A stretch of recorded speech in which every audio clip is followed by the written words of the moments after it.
Indonesia, sebuah negara yang kaya akan keberagaman suku, budaya, dan agama, telah lama menjunjung tinggi peran lembaga pendidikan agama seperti pesantren dan madrasah. Institusi-institusi ini secara historis dihormati sebagai pusat pembentukan karakter moral, tempat di mana generasi muda ditempa dengan nilai-nilai luhur dan akhlak mulia. Orang tua, dengan penuh harapan dan kepercayaan, menitipkan anak-anak mereka kepada para kiai, ustaz, dan guru spiritual, meyakini bahwa di lingkungan inilah anak-anak mereka akan tumbuh dalam bimbingan yang aman, terjaga, dan penuh keberkahan. Citra luhur ini telah menjadi fondasi kuat bagi kepercayaan masyarakat terhadap sistem pendidikan berbasis agama di Indonesia. Namun, di balik citra yang mulia ini, tersembunyi sebuah realitas yang memilukan dan seringkali diabaikan. Maraknya kasus pelecehan dan kekerasan seksual yang terjadi di dalam lingkungan pendidikan agama itu sendiri. Fenomena ini bukan hanya terjadi di tempat-tempat yang secara umum dianggap rawan kejahatan, melainkan justru di institusi yang seharusnya menjadi benteng perlindungan dan kesucian. Hati nurani teriris saat mencoba memahami bagaimana ajaran agama yang begitu indah, yang mengutuk segala bentuk kezaliman dan mengajarkan kasih sayang tanpa batas, justru dinodai oleh mereka yang seharusnya menjadi teladan. Bagaimana mungkin seorang figur agama yang dihormati, yang ceramahnya mampu menyejukkan jiwa, dapat berubah menjadi predator yang bersembunyi di balik jubah kesucian?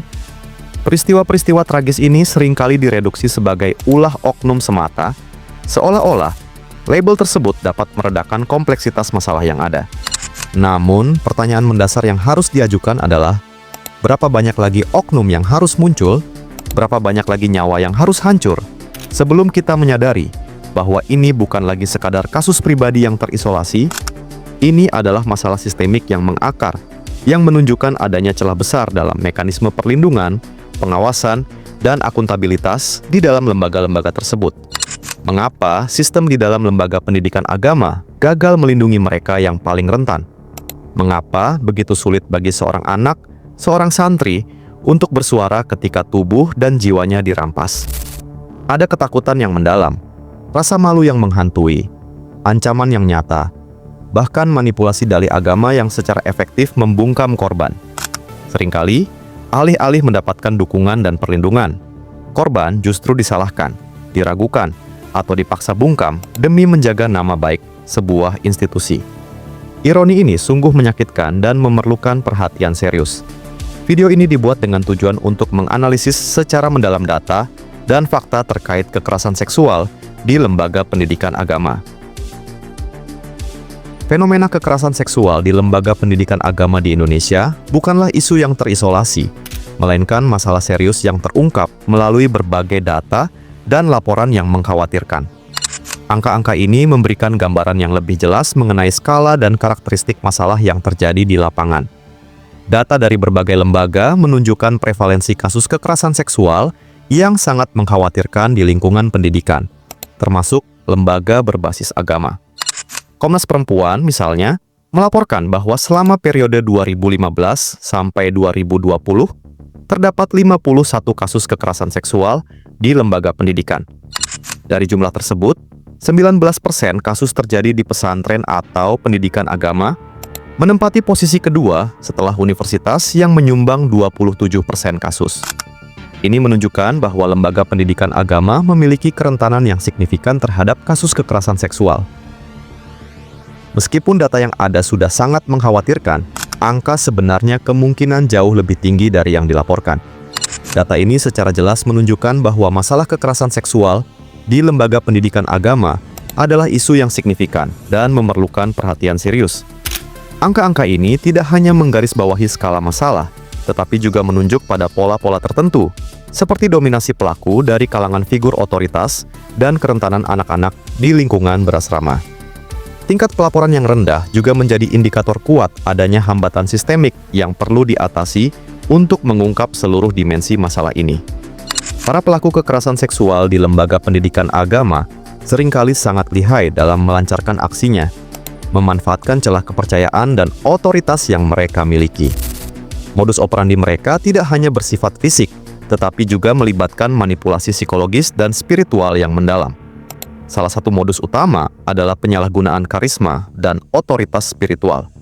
Pelaku memanfaatkan posisi mereka sebagai figur agama yang dihormati, seperti kiai atau ustadz, yang memiliki otoritas penuh dan menjadi rujukan spiritual bagi para santri atau murid. Di lingkungan pesantren, status kiai adalah simbol otoritas ilmu keagamaan yang sangat dihormati.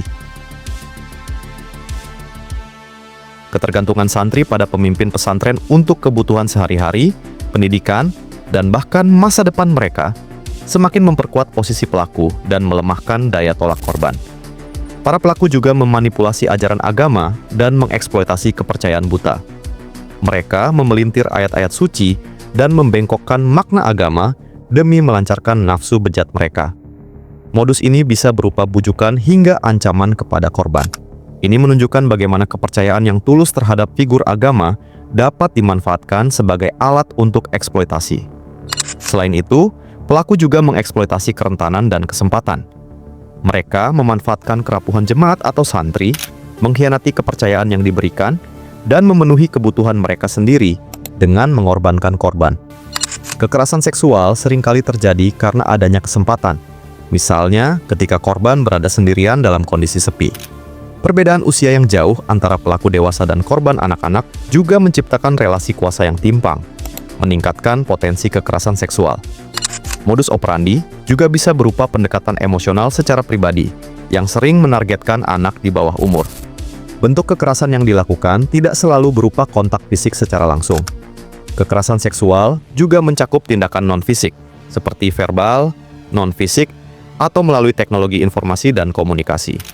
Ini termasuk lelucon seks, godaan nakal, komentar berkonotasi seks, kubitan, colekan, sentuhan di bagian tubuh tertentu, gerakan tertentu atau isyarat yang bersifat seksual, hingga ajakan berkencan dengan iming-iming atau ancaman, sampai pada pemerkosaan. Penyalahgunaan kepercayaan yang sakral oleh pelaku kekerasan seksual berfungsi sebagai pengganda kekuatan bagi mereka. Para pelaku, yang seringkali merupakan figur otoritas di lembaga keagamaan, tidak hanya memanfaatkan posisi hierarkis mereka, tetapi juga kedalaman kepercayaan spiritual yang diberikan oleh korban dan komunitas. Di pesantren, misalnya, kepatuhan kepada kiai bukan sekadar disiplin institusional.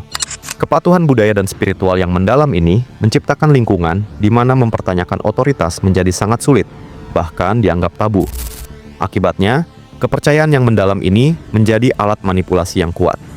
Pelaku dapat memelintir ajaran agama atau memberikan janji-janji yang memanfaatkan iman dan kepatuhan korban, mengubah tindakan kekerasan menjadi pelanggaran yang tidak hanya fisik atau psikologis, tetapi juga pengkhianatan spiritual yang mendalam. Pengkhianatan ini dapat mengikis iman dan kepercayaan korban terhadap agama itu sendiri, tidak hanya terhadap individu pelaku atau institusi yang merupakan kerusakan yang jauh lebih parah daripada kekerasan di lingkungan sekuler. Istilah oknum sering digunakan untuk menutupi fakta bahwa kekerasan seksual di lembaga pendidikan agama, seperti pesantren, adalah masalah sistemik. Akar dari masalah ini adalah relasi kuasa yang sangat timpang antara kiai dan santri, di mana kiai tidak hanya memiliki kuasa struktural, tapi juga spiritual dan kultural. Santri yang bergantung secara penuh, terutama yang tinggal di asrama, menjadi sangat rentan terhadap eksploitasi, apalagi dalam budaya patuh total terhadap kiai. Masalah diperparah oleh minimnya mekanisme pengawasan dan pelaporan yang transparan. Korban kerap dibebani tanggung jawab untuk membuktikan kasusnya, mengalami victim blaming, hingga didorong untuk diam demi menjaga nama baik institusi.